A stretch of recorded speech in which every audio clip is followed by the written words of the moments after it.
Thank you for tuning in on this China Café podcast. My name is Monique Knapen. I am the chair of the Association Netherlands-China. I hope you will enjoy our VNC China Café podcast. If you're interested in our other VNC activities, please visit our website of the VNC, vnc-china.nl. And if you want to receive our updates regularly, our newsletters and our magazine, then you can also consider become a member. Then you will always be updated. Thank you.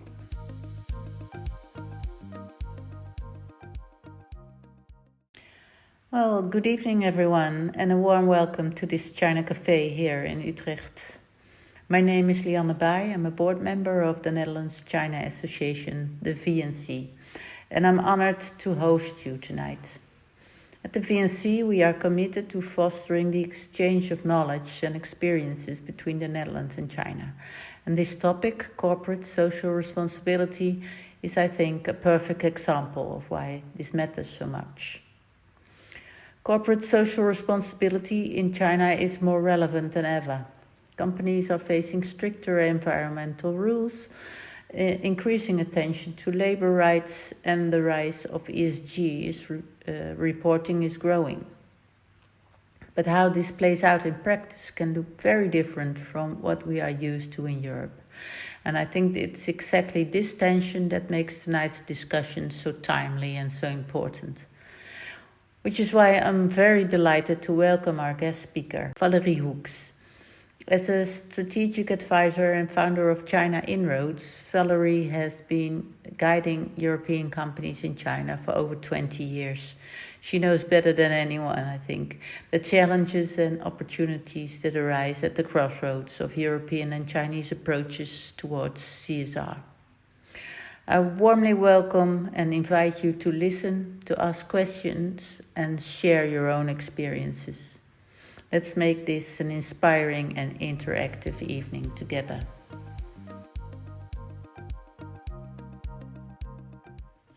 Well, let's start with the first question then.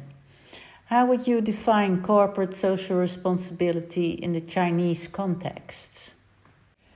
So in the West, ESG performance is the key driver. So here we look into frameworks, we look into regulations, the CSRD, another abbreviation, corporate sustainability reporting directives, especially applicable for large European firms that are internationally active. But in China, there's a strong emphasis on collective well-being. And obviously that comes from Confucius, the philosopher who lived 500 before Christ, and his legacy tells us that harmony, like a harmonious society, 和谐社会, is super important. And that is basically the key driver to make sure that CSR has social impact and really supports local communities. And another thing that is really different, I feel, is that CSR in China is really part of the national goals set by the Chinese government. So it's really policy driven rather than something that is just voluntarily an add-on on your business to, for example, a better reputation. So yeah, that is the key difference I see. That's true. It's more a governmental driven factor, but also culturally driven factor than here in the West, I think. What do you think are the factors that have driven the growing attention of CSR in China? Well, like you said, it's still a top-down mechanism. So the Chinese government is really setting the stage. And it's really a policy direction that companies have to follow. So you think of environmental protection, you can think of reducing poverty, corporate governance, but increasingly there's also a bottom-up development. And I think it is important to realize, and we all know this, China used to be the world's factory, but now it's already the innovation hub. And that comes with different standards. So if you look into quality requirements, if you look into what people expect from the environment, when I used to cycle through Beijing 20 years ago, when I wiped my nose, I had a black, tissue, and now it's all blue skies. People expect more. That is also due to the economic development. The middle class is rising, and social media is a key player here, an important stakeholder in China, because if you screw up, it's all over the news. But this rapid growth also comes with challenges. So there's pollution, we've had food scandals. Like I said, social media kind of enlarges the impact. So because of that, the Chinese government needs to make sure that there's more regulations. And that is what we see happening in practice also. You could actually arrange things the Chinese way, and now it's becoming more severe and more structured. And maybe another also trigger is the fact that China is more and more globally integrating. So we see a lot of companies who are exporting to the West now. And if you export to the West, you need to comply with Western standards. So you need to comply with the regulations for CSRD, for example. We have, if I may mention a case, a company who sources 90% of their goods from Chinese suppliers. And they used to have like over 300 Chinese suppliers they worked with.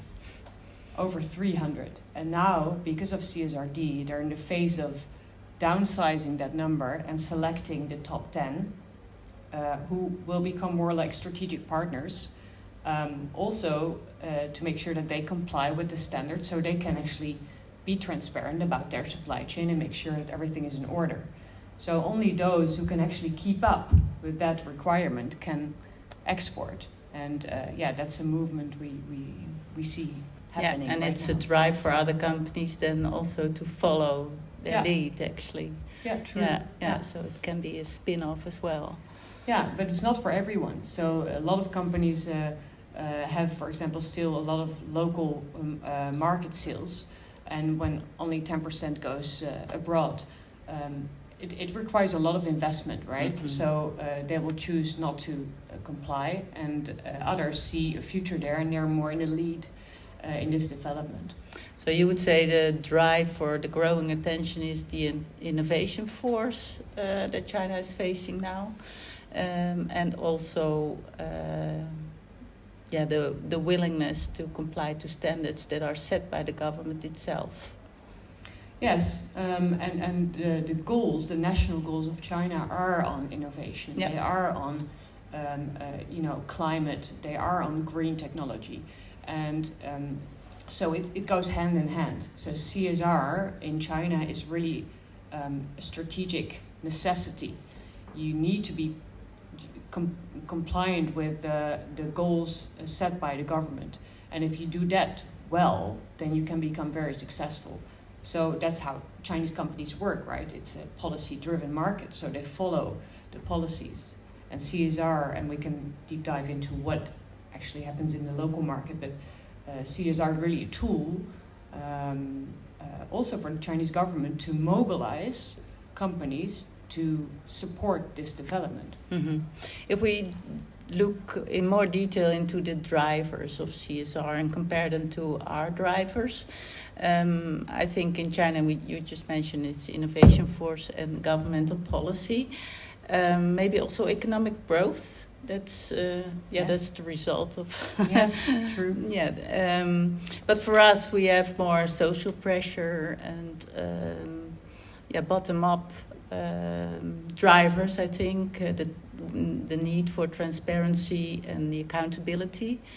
Can you zoom into that driving difference? Yeah, I think it starts with the difference in stakeholders. So in China, the government is still the key stakeholder, local governments, local communities, and they set the goals, and the companies follow that direction. Here, the stakeholders are varied. They're not only the government, but it's also media, it's NGOs, it's academics, it's the customers who demand a certain product is biodegradable, for example. So that is a big difference. And what we demand is transparency and accountability. We demand that it is produced with the right respect for human rights, for example. and the labor rights should be covered, and there should be enough diversity within the, that's a topic here, right? Who's in the lead? Yeah. Consumer protection. While in China, it's really something else. It's about how can you demonstrate that you're contributing to the national goals and serve like the collective community. So I think that is a big difference. If I may mention an example of Volkswagen, everybody knows the company, the automotive company. In the EU, for example, they obviously focus on like ESG reporting, which is demanded by EU regulators, demanded by their investors. It's all about carbon emissions reduction targets. But in China, they have a whole other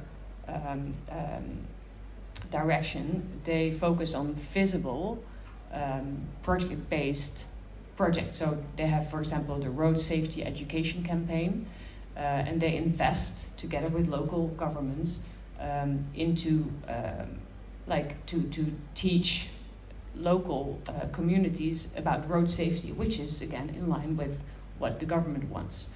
So you can really see that here their focus is on transparency, accountability. Yes, we check the box, we do everything according to like what is expected from us. And in China, it's really about how can we contribute. So that is really a key difference. And although social media is, I think bigger in China and more interactive and more decisive, I think, social media doesn't really mean social pressure, because the pressure is from the other two factors, being the government policy and innovation power. I think that's changing. That's changing? Yeah, if you look at, we all know the platform What's on Weibo, right? What's her name again? Maya Hoeks. Yeah, Maya Hoeks. I love her platform because what she does is she shows exactly what's happening now in China. When something happens that is not in line with what should happen, food scandals or somebody being bullied, it's all over social media, and that's a huge pressure tool. In companies, it's about reputation, right? It's about building trust within the community. So you should be careful underestimating social media. So the funny thing is that when European companies... I don't mean to say underestimating, but I'm meaning to say that you want to visualize it on social media more, yes, than that your followers push you to do so. Yes, and I think we are not really used to doing that. Chinese people with their companies, and if I look at the Chinese companies we work with, they really demonstrate what they're doing. They have like tons of photos taken of a certain event to really showcase it. We are doing it under the radar, and then it has less impact. So I think social media in China, and not only social media, but just visualizing what you're doing is really very important if you want to make sure that you're being seen. Yeah, included.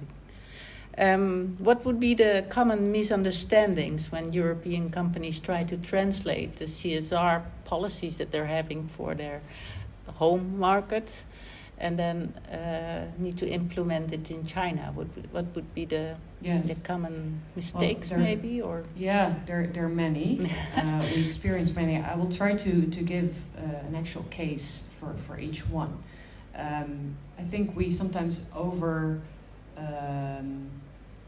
overestimate the need for sustainability.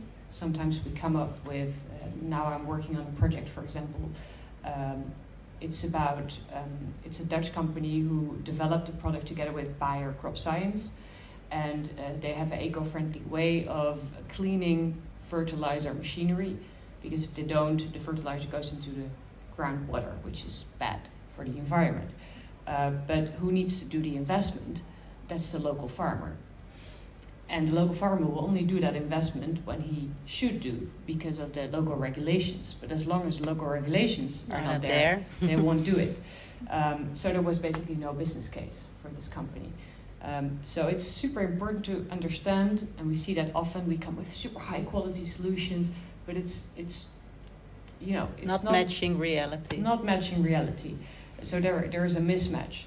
Another thing we see a lot is that we should, from our, we do everything with a foundation based on the frameworks, the files.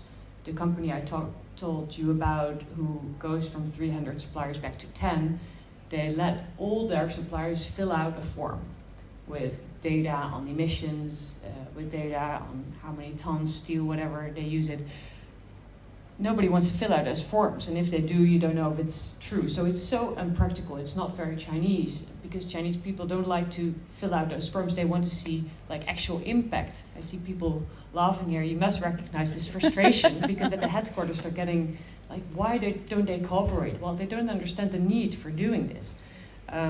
So that is also not very localized. They instead prefer having a visual impact, right? Like if you want to be the leading or the lead in innovation, you should do it in a different way. And another thing is that the government is really the key stakeholder in China, and that takes time. So you need to sit with the local governments. I often hear stories here about party secretaries who join meetings, and we find that scary. But it can also be a tool, because this person has influence. You know, you need to be aligned on what is happening in the market.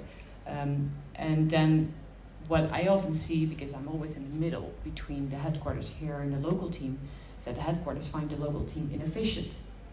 And they need 8 visits to get things done. Why? You know? So that is something underestimated here. And then also, we talked already a little bit about visibility. So if you're not visible in China, you can be super transparent and super accountable, but if nobody sees it, there's no impact. So you really need to adapt to the local market, and also let your team, give them the room to maneuver and be flexible. So what we do with a client, for example, we work with frameworks. So the frameworks give the frame within the company, the local company, so they can do what they need to do, and they think is important for this CRS theme, but within the scope of what is possible for the headquarters. So, for example, they cannot change the color of the logo, because the logo is the key DNA of the company, just to give a dull example. But it's super important you have agreements on how much room they get to maneuver, and let them be flexible. We often see that the headquarters wants to have control over every little step, and there's no budget to actually do physical or visible projects, which is really a shame. And maybe the final one is about compliance. Here it's like a buzzword and everybody needs to be compliant, but it's also a way to miss out on opportunities in China. Because in China, especially in sales, a lot of things are arranged between people, and sometimes you don't need to know everything. And transparency we can demand too much transparency. And this is like a moral issue, right? It's an ethical discussion we can have here. We don't have time for that, but I have clients who are strict on this, and they say, we want to know every little detail, and we choose not to win those projects because of that. And especially in big firms, for example, a German automotive firm we work with, every decision within a bidding process needs to go all the way up to the headquarters. So they're super slow in decision making, and they're missing out on opportunities.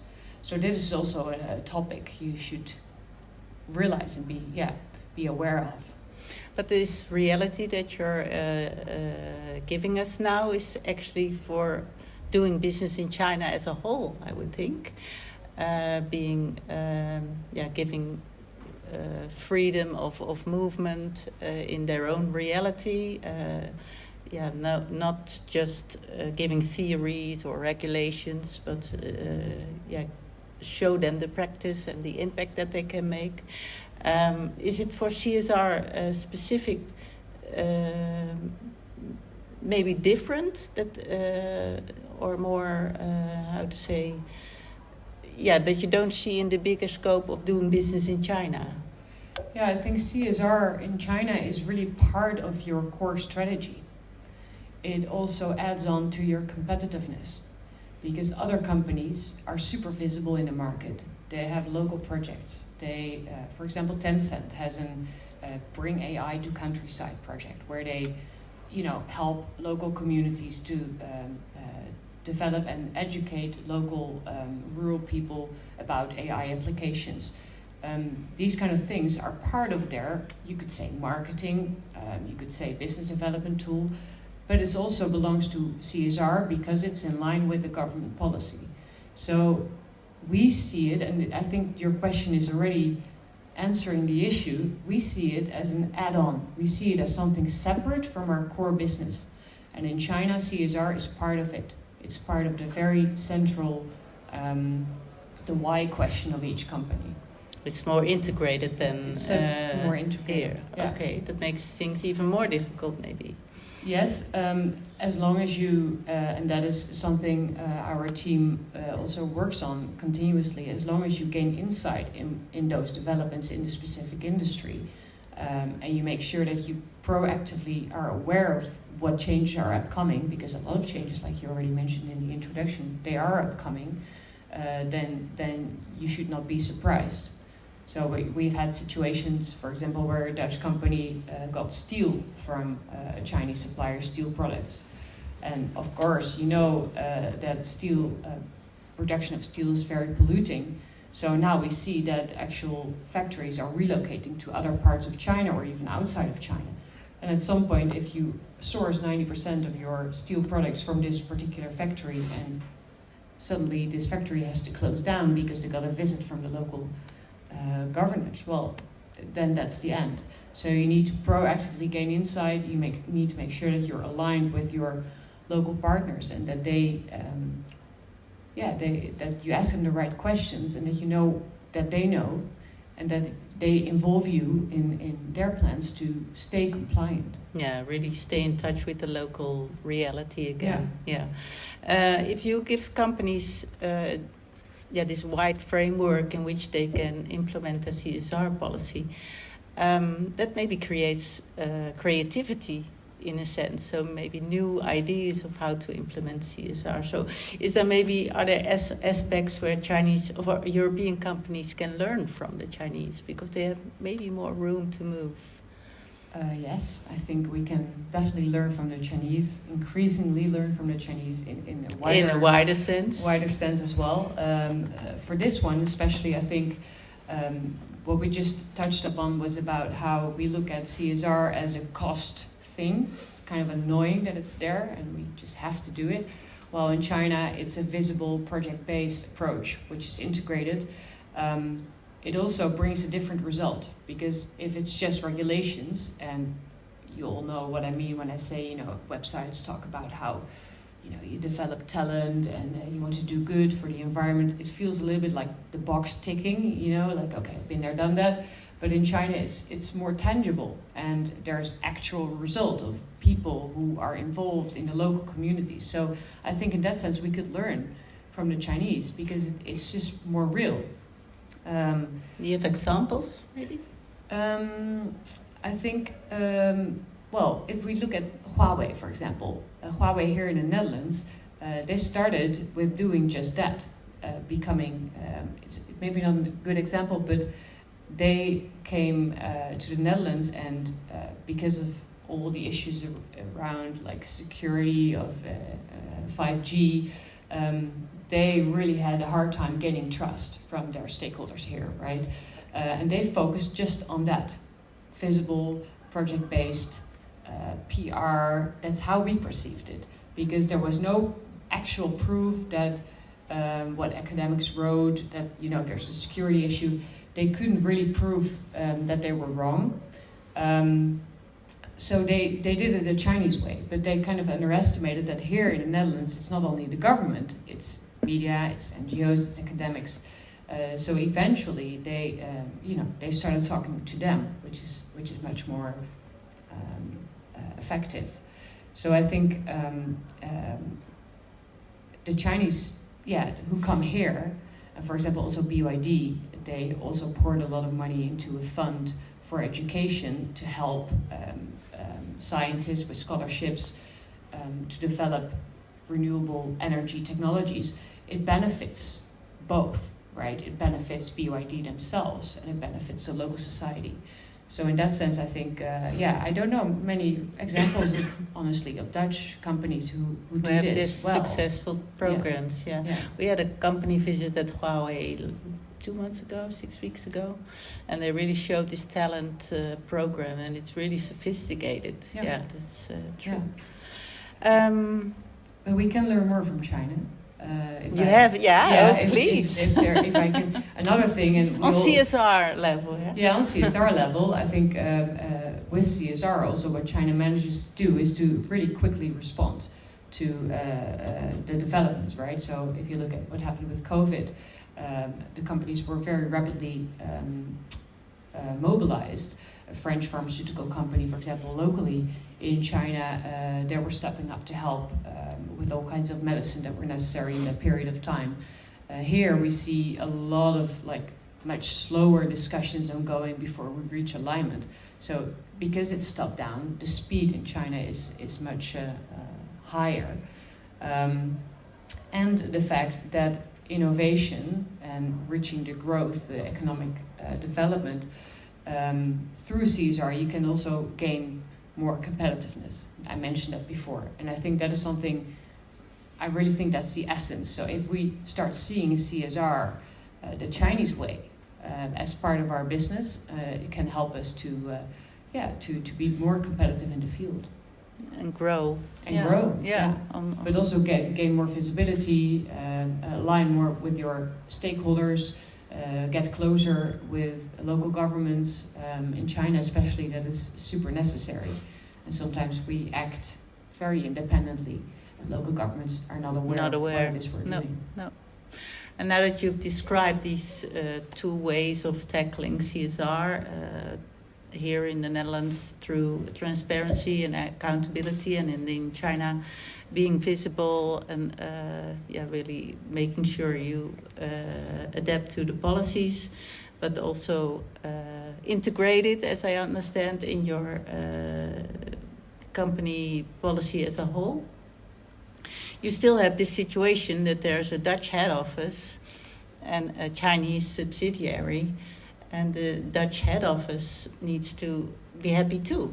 So this balance between European expectations and Chinese realities. Can you elaborate on that? Yeah, I think we have to face the fact that we have a dual compliance issue, right? So on the European side, we have the CSRD framework. You need to be compliant in line with the EU regulations, really focused on transparency, really focused on accountability. And in China, it's more policy aligned, it's more about visible project-based impact. So if you would choose for the Chinese way in Europe, it's seen as charity, and that's not enough. But if you would turn it around and say, okay, we're fully transparent as a European company in China, it may become very sensitive because you open up about all your shortcomings, about, for example, labor rights within your company. So that also doesn't work. So you need to really integrate the two. And what we try to do with our clients is to use the EU framework as the backbone, because you need to comply, obviously, within your home country with regulations. And you localize your strategy for the Chinese environment by making sure that everything you do is really in line with the government, and that there's a cultural fit. So you need to really consider our focus on individuals versus the focus of collectivity and the local community. But the good news is that there's a lot of overlap, actually. If you look at the fields of focus between EU and China, it's all about climate, it's about green development, it's about carbon. So there's a lot of shared themes. So if you can frame what it is you're doing for, that it fits both the EU and China, then you can be very successful. And that comes back into governance. I already mentioned the frameworks. We have, for example, a company we do the frameworks with basically all the companies, because we believe it gives the freedom for local independence versus the feeling of control, at least at the headquarters. So if you look at HR, for example, we have here HR frameworks with a bonus structure. We have holidays, codes of conduct. If you copy paste that to China, it doesn't really work. So you need to have really a dialogue on how to make sure that that your people part within the company is also covered and that they're still flexed. And then I think, again, the strategy, like the link to CSR, should be really embedded in your strategy within China. It should be part of what it is you're doing. And the stakeholders are super important. So you should proactively build relations with local communities, with schools. So yeah, if you manage to do that, then you're successful. And I think we have within our joint venture, because you mentioned China Inroads, but we are also part of EQ Plus, and we have a label called Ecologic. And within Ecologic, we really have the supply chain experts and all that. And we know that, you know, if you start sending all those files to all your suppliers, it doesn't work. So also there, you need to balance, like how do you take them along, make them feel that they are a potential partner.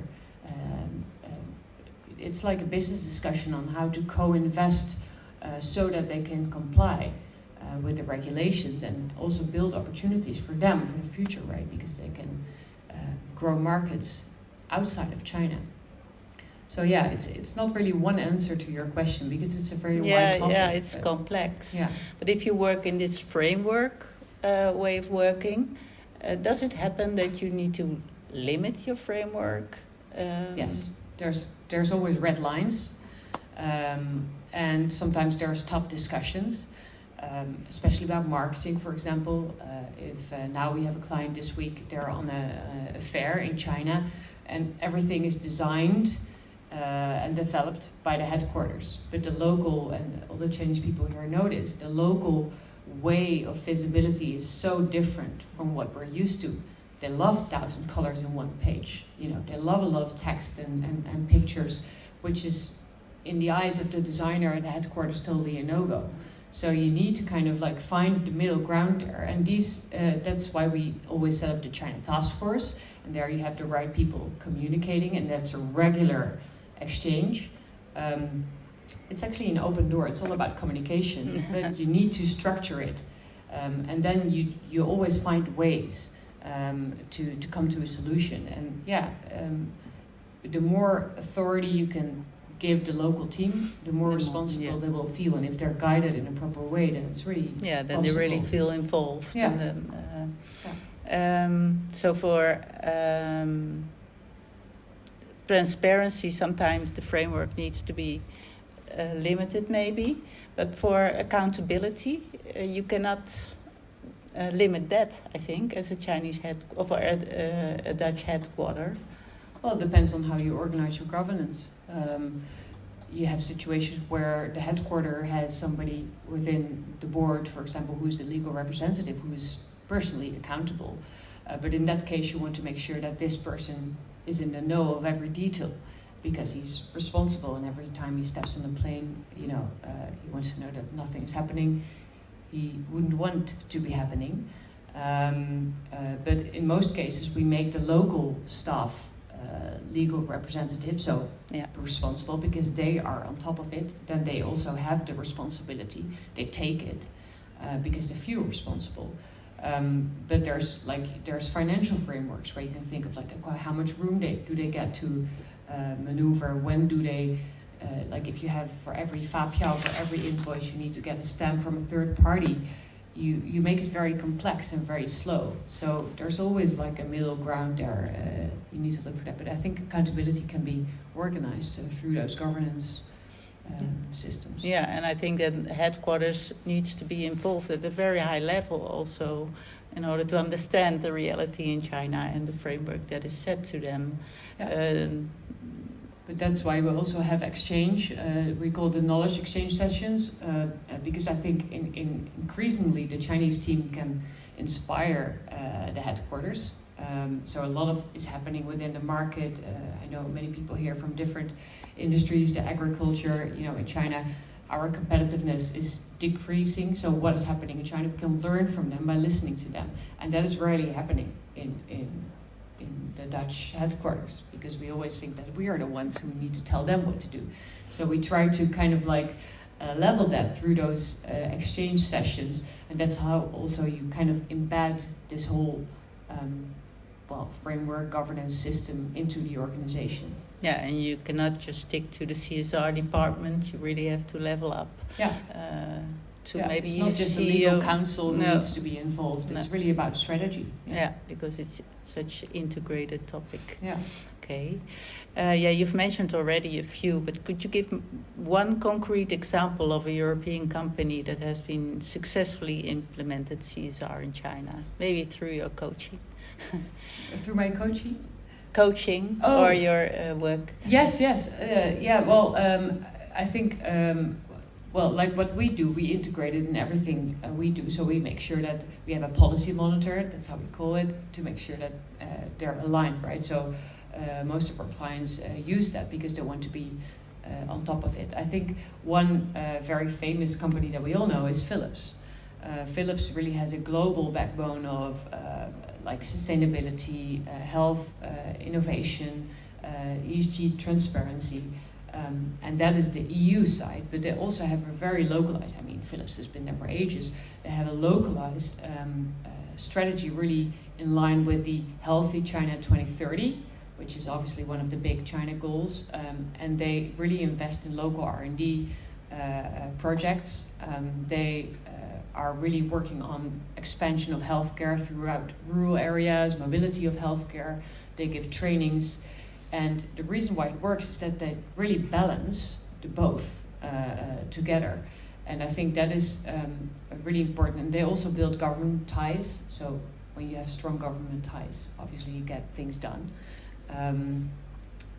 So that's. I think the companies we work for are not as big as Philips, so they don't have like a lot of budget to do such big projects. BYD I just mentioned, like investing 3 billion renminbi into these R&D projects. But we do it on a smaller scale. So we have, for example, a company now, we did like with the Chinese New Year, right? And we make sure that the whole community is involved in the celebrations. People bring their whole families. I think it's a lot bigger than what we do here. And we make it visual. We have a video afterwards coming out. And the Dutch find it a little visible. bit, a little bit exaggerated sometimes. And also about sustainability. One of our clients is in adhesives, lijmen and kitten, of all things. But very big market in the mattresses and the furniture. They're really into sustainability, so that is something we're carrying out. And now we're working with them on a new strategy, saying, okay, yes, we need to invest in education. We need to educate our potential client base. So things like that are really part of the whole business strategy, I would say. Yeah, and these are quite happy topics. I mean, community building and education and training programs. And for the more tough subjects like labor rights. Yeah, well, I think one of the examples where it went totally wrong is H&M. Mm-hmm. They obviously source a lot of cotton from China, and under the pressure of the EU directives, they said publicly in 2020, we will stop purchasing cotton from Xinjiang. And that resulted in a huge backlash from China, and not even the government, but the Chinese consumers. They said, you're politicizing your product. And they were banned from huge e-commerce platforms, and their whole reputation basically collapsed. And now they're trying to rebuild it, but it's super, super difficult. And what they should have done was to proactively start dialogue with the local governments, like, hey guys, we're in a squeeze here. How do we deal with this? What can we do? How can we make it transparent and not also confront you with this solution? So I think they learned from that big time. That's a big lesson. And also to monitor your visibility. What do you show and what not? Is that also a lesson? Yes, you mean that they should have shown their supply chain visibility, or you mean? Yeah, but also their big campaign that we stop cotton from Xinjiang. Yes, no, they really had the campaign directed towards the EU, but obviously it was picked up in China. Yeah. So they should have localized this dual compliance message. What is the narrative towards China? They should have considered. I guess this is also the answer to the question that we prepared of giving a down. Yes, I would say this was the best example. Yeah. Yeah, but in smaller details within projects we work with, we see constant mismatch. But I think I already mentioned a few where we focus too much on sustainability and actually there's no demand for it, being too expensive, being too much demanding for support from stakeholders that are not there yet. They're still driven by the policies, and if the policies are not in place. And I think one really big challenge is still that the market is super scattered. Oh, yeah. So what you can see is that, okay, yes, great, sustainability is a topic, you see it all over the news all the time, but when it's really the moment there, you can see that factories in China, they're super agile. They're like, okay, in this province I'm not allowed to produce this way, but there I'm allowed, so I will just move swap. Over. Yeah. And so then they still opt for the cheaper product, and then you still don't have a market. So I think it will take some more years before that will actually, take place. Yeah. Yes, you mentioned already the examples of Huawei and BYD here in the Netherlands having difficulties actually to balance their CSR policies here. Can you give some more content to the challenges that Chinese companies are facing here? Or? If we would swap the whole story we just talked about, because it's not that, it's quite obvious actually, you can see that also the Chinese companies are underestimating all these stakeholders I mentioned. So Huawei did that, but many others who came here, BYD, XPeng, they all went to the local government, really making sure that they have relations there. And they underestimated the role of NGOs here in the Netherlands about human rights, for example. They underestimated academics who start writing about technology and safety. And China, given the whole political situation, they have even a higher barrier to gain trust at the moment. Whether it's rightfully so or not, that's the case. And another thing is that if you can't really communicate back, and because they're not used to being so super transparent, having third-party audits looking into their companies, that's what we expect from them, but they don't find that very comfortable. So that even adds on to the scrutiny, to the stories about what might be happening. So that's not very useful.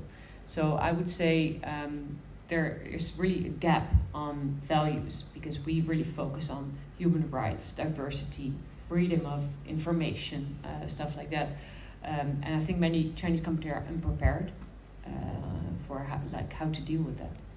Yeah, looking ahead, what would you think would be the future of CSR and ESG in China? Will they develop, like in so many things, develop their own model, or would they take over some of our I think ways of working? I think what is already currently happening is that CSR, ESG models are more and more integrated in business. They have to, because of the rapid growth. Sometimes they're still a little bit behind with the regulations. It will be more standardized, but there will still be a very, very strong focus on the environment. So climate change, green tech, circular economy is really the key driver. And once again, that goes hand in hand with economic growth. So CSR is really a tool for the government to enforce economic growth, and it's really closely linked to ESG to make sure that everything goes in the correct way. Also, green finance, also here, by the way, is more and more an important stakeholder. They decide what to finance, and you have to have a green story in order to do so. And also the social focus is really more on stability in China, education, healthcare, well-being. As you all know, China's economic setback of the current, today, is also challenging. So stability is key, and they're avoiding human rights issues or emphasis on that in their policy. So it's really a dual narrative, and I think we should not underestimate how different the approach is. Here we have the transparency-driven CSR model, and there we really have the policy-aligned CSR model. And I don't think we're getting closer to each other, but we will have two different systems in that sense. Yeah, but we have the same goal in a way, so yes. We just follow different paths. And we're integrated, even throughout the decoupling phase. We're extremely integrated, so we need to kind of adapt to both realities in that sense. Yeah, nice. If there's one message that you can share with the audience to take home, what would it be? Yes, well, I think I'm repeating myself, but for me, because I also prepared this, it's in my practice, but it's good to kind of sit down and look into this topic. To me, the key takeaway is really that it's a state-driven policy which supports the direction China is going into, and it's really closely tied to national goals. So it is really a strategic necessity. If you're active in China, CSR should be part of your business strategy. And and our transparency is great, but be careful about sensitivity. CSR is politics in China as well. But it's also really a tool to be more competitive in the local field. And so in that sense, it's an opportunity actually. To use CSR to grow, actually. To grow, yeah. Nice. Well, it's a nice ending remark, I think. Well, on behalf of the Netherlands-China Association, I'd like to thank you all for being here tonight. What we've heard from Valérie shows us that CSR in China is a dynamic and an evolving field, one that challenges us to be open and adaptable and creative when working across the cultures. At the same time, this evening reminded us that CSR is not only frameworks and reporting, but also is about people and values, and most of all, dialogue.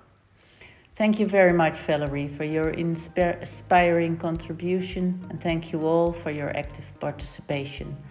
Let's carry this conversation forwards, both here tonight, over a drink, and in the future. Thank you very much. I sincerely hope you enjoyed this VNC China Café podcast.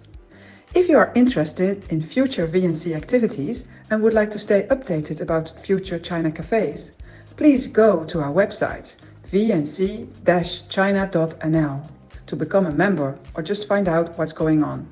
Stay tuned for our next podcast.